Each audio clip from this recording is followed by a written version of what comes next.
Hello, Happy New Day. I'm Barbara de Engel. I'm an astrologer, a tarot reader, and I also specialize in giving people messages from their spirit guides as well as telling them about their aura. I have a question from Yanni, who asked me to do an astrological reading for him as well as read his aura and see if there are any messages from his guides.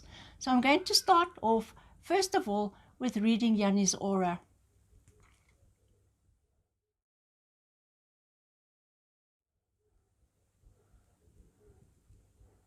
Takes a moment to tune in.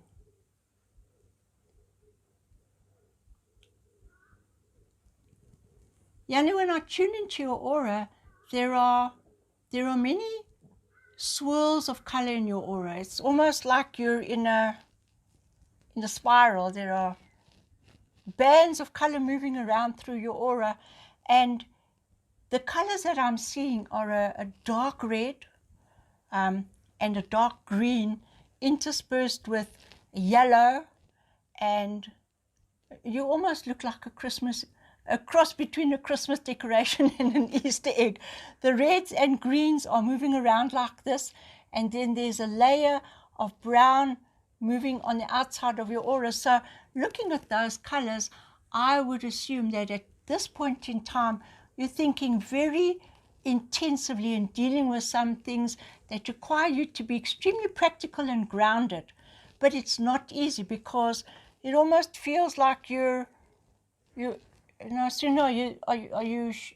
think you've dealt with one thing, then there's another coming along. So this has caused quite a bit of turbulence in your aura. And right at the top of your aura here, where your connection to the world of spirit is, there's a very pale, it's like a little spiral of pale blue and pale violet. And when I see these colors together here, it would suggest that there's so much that's dragging your attention down onto the physical level that you're finding it really difficult to actually slow your mind down so that you can meditate. The dark red suggests that there's a great deal of energy that you need to be applying, and I think you're probably feeling a little bit frustrated. The body might be tired. There may be a physical constraint, and this could make it very difficult for you to feel like you can actually relax into the space around you. So the dark green that I'm seeing, there's a desire to grow, but it's almost not. It's not happy at the moment. You feel you want to grow, but you can't just because of all the other things that you're dealing with. But I have to come back to this little spiral, which is for me a great indicator that there are lessons for you to learn through your meditation. But it's really important that you are able to focus your mind and move your awareness up. Despite all of this stuff, you need to actually be able to ignore the other concerns and just connect yourself to your source. And I'm looking at the colors. I think you perhaps haven't had enough time or made enough time to meditate regularly. So from what I see in your aura, I'm going to suggest that you schedule meditation for yourself at least twice and sometimes 3 times a day until you can feel your energies settling, because your aura is very closely drawn and it's almost like elongated. It's like you're almost standing in a coat of armor. So you want to be able to connect and to feel your energy settle so that you can start to feel more expansive, which I think is more in line with what I'm seeing in your horoscope. So I'm going to stop this recording right here, and then I will do your horoscope analysis in another recording.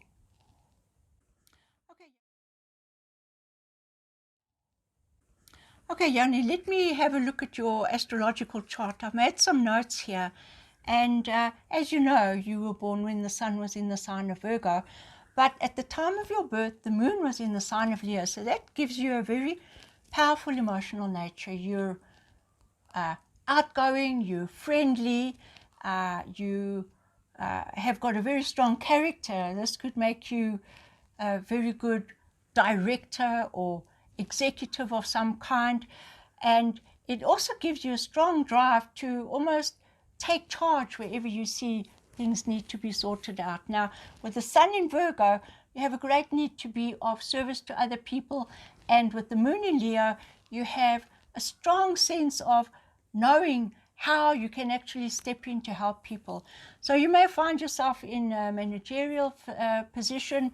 You may find yourself just taking charge of family issues, or perhaps helping friends out to sort out a problem. So there's a very strong and helpful side to your nature. At the time that you were born, the sign of the degree that was on the eastern horizon was around about 20 degrees Virgo. So you come across as a very strongly Virgo person, where people will see you as serious and strong and reliable, and you love to be of assistance to people, but this can sometimes make you very serious. While you can be light-hearted, you tend to see life in a very serious light. And for you, there's a lot of times where you see life as black and white. You don't even want to see the gray. It's either right or it's not right. And this can make you a very intense kind of person. At the time that you were born, the Sun was in a tight conjunction with Pluto, the planet of regeneration, discovery, insight, depth, and power. So you are very aware of the balance of power, not only in yourself, because you're very strong, and if you put your mind to it, you can do things where other people can't. So you're a very effective kind of person, but this can make you sometimes a very strong and difficult person to be with, because you have such an intensity. And looking at your chart, I would surmise you hide a lot of that, but you know that when you set your mind to do something and you focus on it, you can accomplish great things. Now, this very Pluto that has given you that drive has now moved around the zodiac into your 5th house. Now, in the zodiac, the 5th house is the house of pleasure and fun. So you bring the planet that says, let's focus, let's be serious, let's change things, and you put it in the house of fun. And what do? I would surmise you have been wondering why you just can't seem to relax. It's like you can't give up and give in and enjoy things. So you're being challenged to reinvent the part of your life that is connected to creativity, children, romance, love, and just plain pleasure.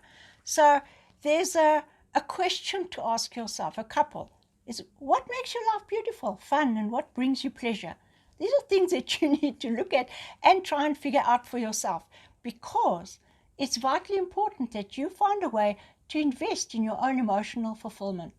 And this is something that a lot of men struggle with, but I'm sure the lady in your life could give you some insight. And for you, you're having to learn that life is more than just being and doing. In fact, you need to find the pleasure in the things that you do. So you may need to teach yourself or learn the art of living graciously. So while you often tend to be overly serious and intense, remember, that's your old normal. You're moving to something new, and it's a process that will take some time to recreate. The planet Neptune, which rules spirituality and confusion, is currently transiting your 6th house. Now, in astrology, the 6th house is what you do, where your health is administered and signified, and the kind of money that you get paid for the work that you do. Now, Neptune's a planet that can cause a whole lot of confusion. So while you may be thinking of how you can apply your money to make life better for yourself and other people, the people around you are reflecting to you that they aren't playing the game regarding finances as such. So this transit of Neptune is a long-term transit. You've probably found that the last 14 years have been very, very challenging in finding meaningful employment and perhaps being paid what you actually deserve.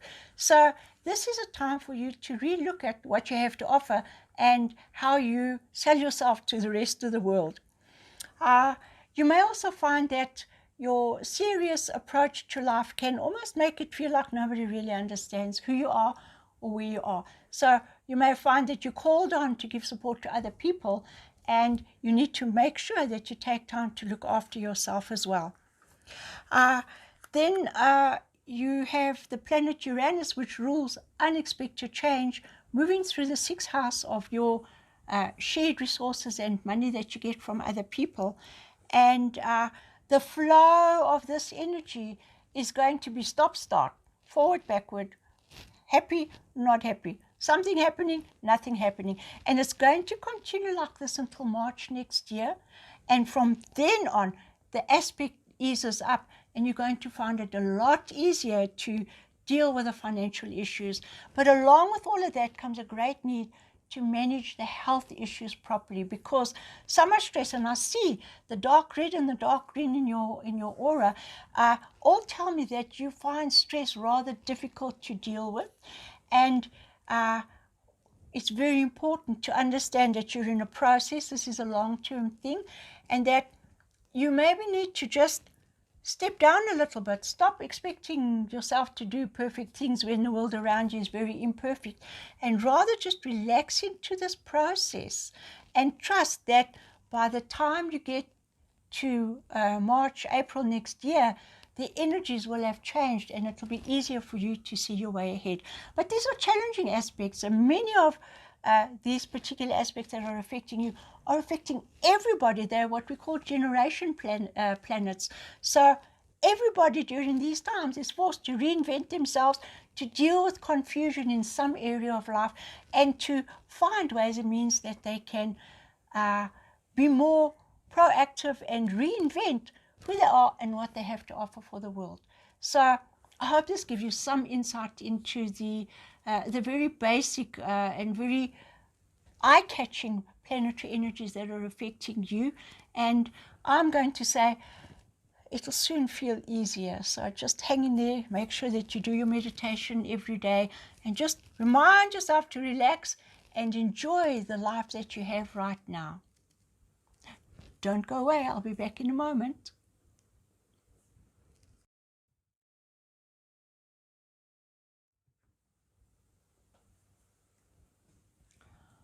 All right, Yanni, I've been tuning into your spirit guides, and there are actually several. Let me see who's first.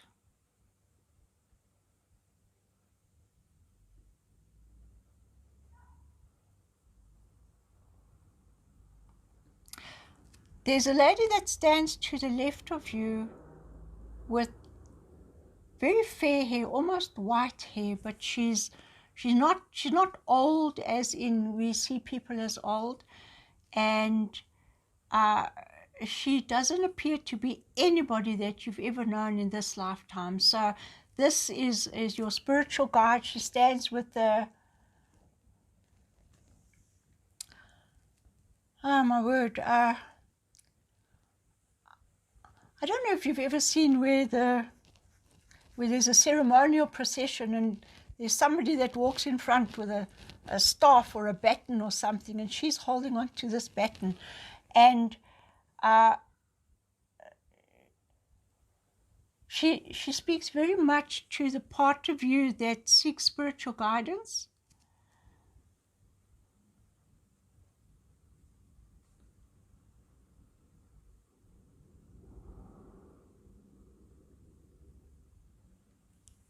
Okay.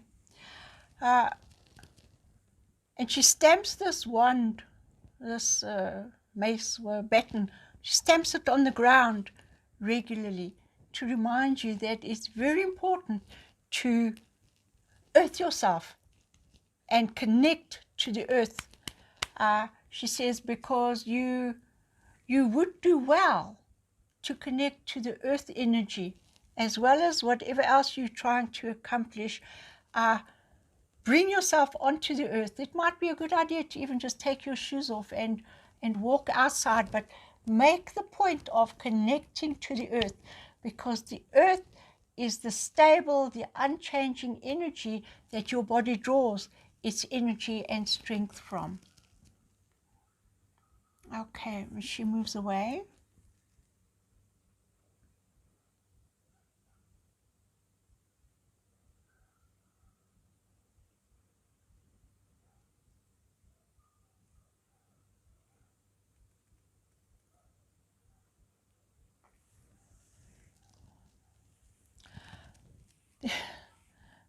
There's another very interesting guy that you have.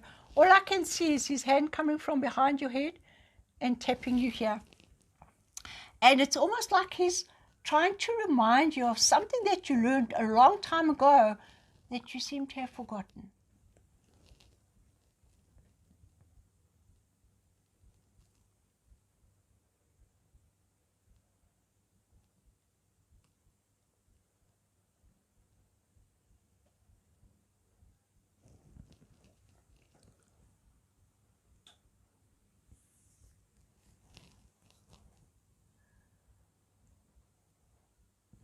Sorry, it's a little bit difficult to understand this message.